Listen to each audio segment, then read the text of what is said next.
Hi மக்களே, எல்லாருக்கும் வணக்கம். இன்றைக்கி நம்ம என்ன வீடியோ பார்க்க போகிறோம் அப்படின்னா, அதாவது தமிழ்நாடு ஃபுல்லாக பார்த்தீங்க அப்படின்னா ஏப்ரல் 15ஆம் மீன்பிடி தடைக்காலம் அனௌன்ஸ் பண்ணியிருந்தாங்க. ஸோ அது இன்னும் ஒரு 4 நாளில் முடிய போகுது. அதாவது இன்றைக்கி ஜூன் 10ஆம். ஸோ இன்னும் ஒரு 4 நாளில் விசைப்படகுகள் எல்லாமே கடலுக்கு போக ஆரம்பிச்சிருங்க. ஸோ நம்ம ஊரில் மட்டும் இல்லை, தமிழ்நாடு ஃபுல்லாக எல்லா இடத்துலையுமே இந்த ஒரு ரூல்ஸ் இருக்குது. ஸோ இப்போ நம்ம நிற்கிற இடம் பார்த்திங்கன்னா நம்ம ராமேஸ்வரம் ஃபிஷிங் ஹார்பர் இல்லைங்க. ஸோ அந்த ஃபிஷிங் ஹார்பர் பார்த்திங்க அப்படின்னா இப்போ தான் புதுசாக இந்த ஹார்பர் கட்டி கொடுத்துருக்காங்க. ஸோ பார்க்குறதுக்கே செம அழகாக இருக்குது பார்த்தீங்களா. ஸோ இந்த ஹார்பர் வந்ததுக்கப்புறமா இந்த இடமே ஒரு நியூ லுக்கில் இருக்குது. எல்லா விசைப்படகுலையுமே பார்த்திங்க அப்படின்னா இங்கே ஆங்கரில் கட்டி போட்டிருக்காங்க. ஸோ இன்றைக்கி நம்ம இந்த வீடியோ ஃபுல்லாக என்ன பார்க்க போகிறோம் அப்படின்னா, நம்ம ஊரில் அதாவது நம்ம ராமேஸ்வரம் துறைமுகத்தில் விசைப்படகுகளோட வேலைகள் எப்படி போயிட்டு இருக்குது. அதாவது இந்த ஆயத்த பணிகளான வேலைகள் ரொம்பவே மும்முரமாக இந்த 2-3 டேஸில் நடக்குங்க. ஏன்னா அவங்களோட வலைகளை சரிப்படுறதா இருக்கட்டும், நிறைய பேர் போட்டை மேலே ஏற்றி மரமாற்று பணிகள் பண்ணிட்டு இருப்பாங்க. ஸோ அந்த ஒர்க்லாம் முடிஞ்சு அவங்களாம் போட்டெல்லாம் இறக்கிட்டாங்களா, ஸோ அடுத்து என்னென்ன வேலைகள்லாம் போயிட்டு அப்படிங்கிற எல்லாத்தையுமே நம்ம இந்த ஒரு ஃபுல் வீடியோவில் பார்க்க போகிறோங்க. ஸோ வீடியோ செம்ம இன்ட்ரெஸ்டிங்காக இருக்குது. அதாவது நிறைய வேலைகள் போயிட்டுருக்கும், அது எல்லாத்தையும் நம்ம இன்றைக்கி பார்க்க போகிறோம்.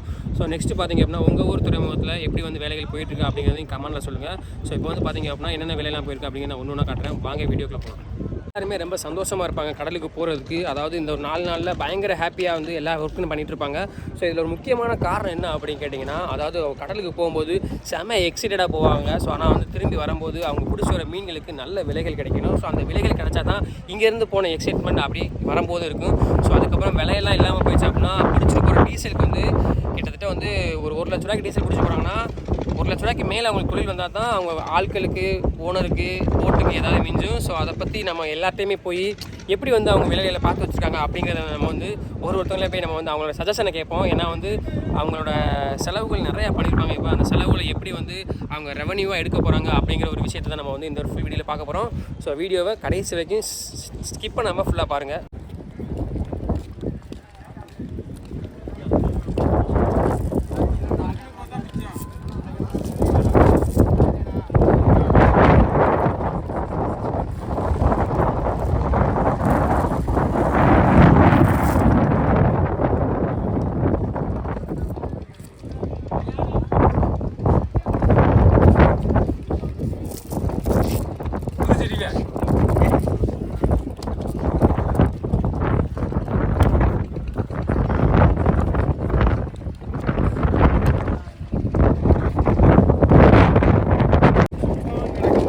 எங்கள் மச்சான் ரொம்ப ஆயத்த பணியில் ரொம்ப மும்முரமாக இருக்காப்புல, பார்த்துக்கிறங்க.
இப்போ நம்ம இந்த நியூ ஹார்பரில் பார்த்திங்க அப்படின்னா, நியூ ஹார்பரில் என்ன ஒர்க்லாம் போயிட்டுருக்கு அப்படிங்கிற நீங்கள் பார்த்துருப்பீங்க. அதாவது ஒரு சில போட்டில் பார்த்துருப்பீங்கன்னா அவங்களோட கயிறுகள்லாம் சரி பண்ணியிருப்பாங்க. அதே மாதிரி செயின் ஒர்க் பண்ணியிருப்பாங்க. நெக்ஸ்ட் வெல்டிங் ஒர்க் பார்த்துருப்பாங்க.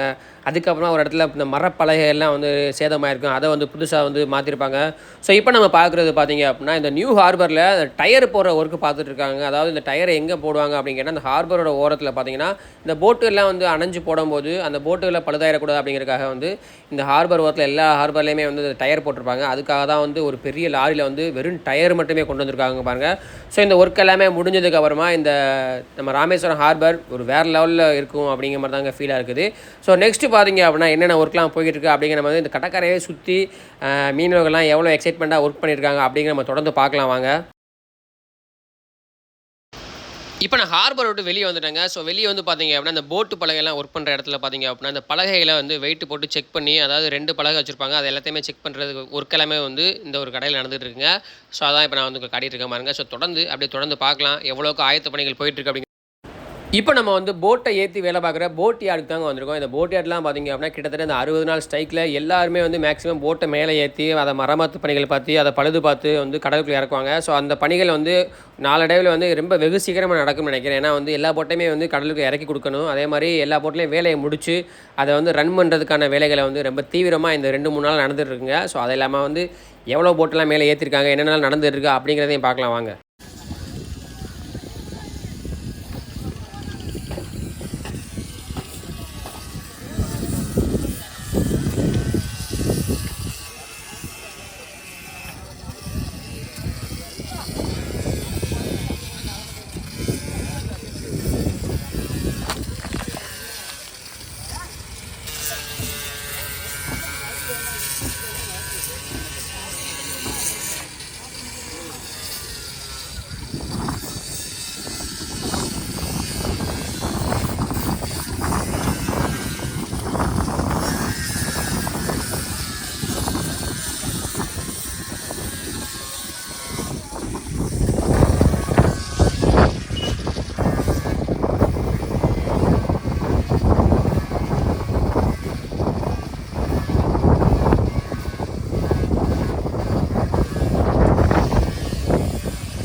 ஆமாம் ஆமாம்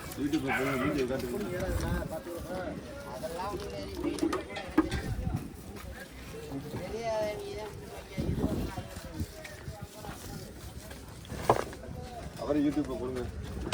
மூஞ்சிய காமி கஷ்டப்பட்டவன்னு சொல்லிட்டு அதுக்கெல்லாம் வீடியோ எடுத்து போட போகுதுங்க.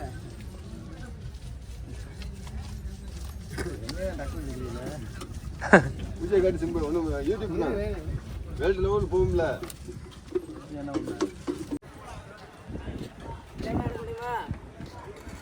போட்டோ பிடிக்க வந்துருச்சு வீடியோவை மாட்டை பிடிக்கிறதுக்கு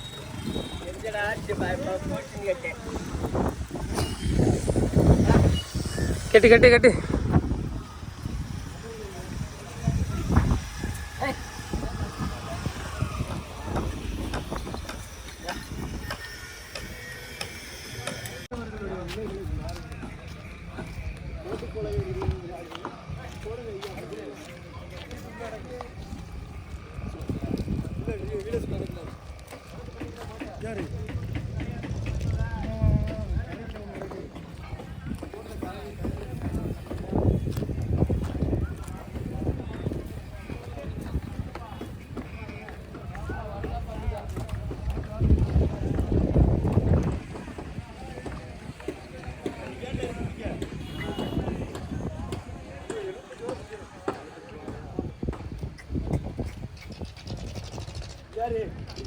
கம்பா காணாது.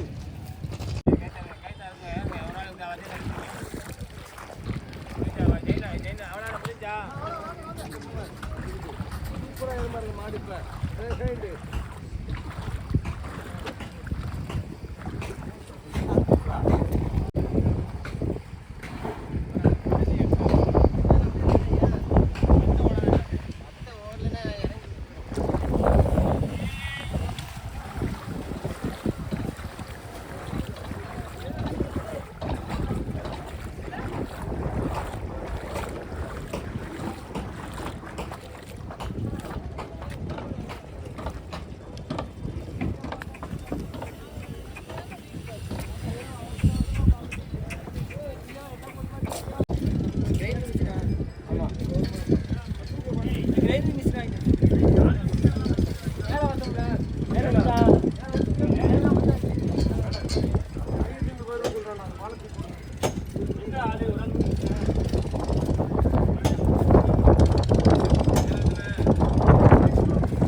ஆரஞ்சில் லாபம் போட்டா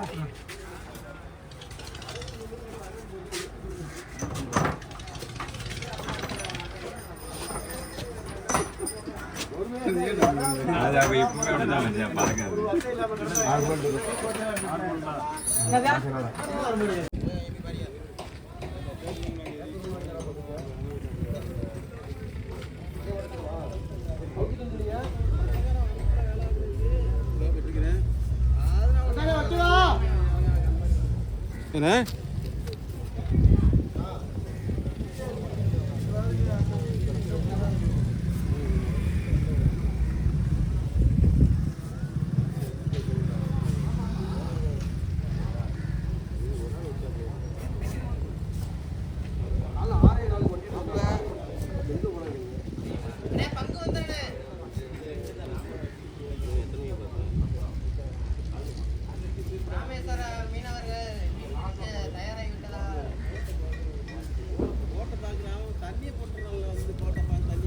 யாருனாலும் கெஞ்சி பேர் ஏத்துறான் ஏற்றி வாங்கப்பா 5 எடுத்துக்கோங்க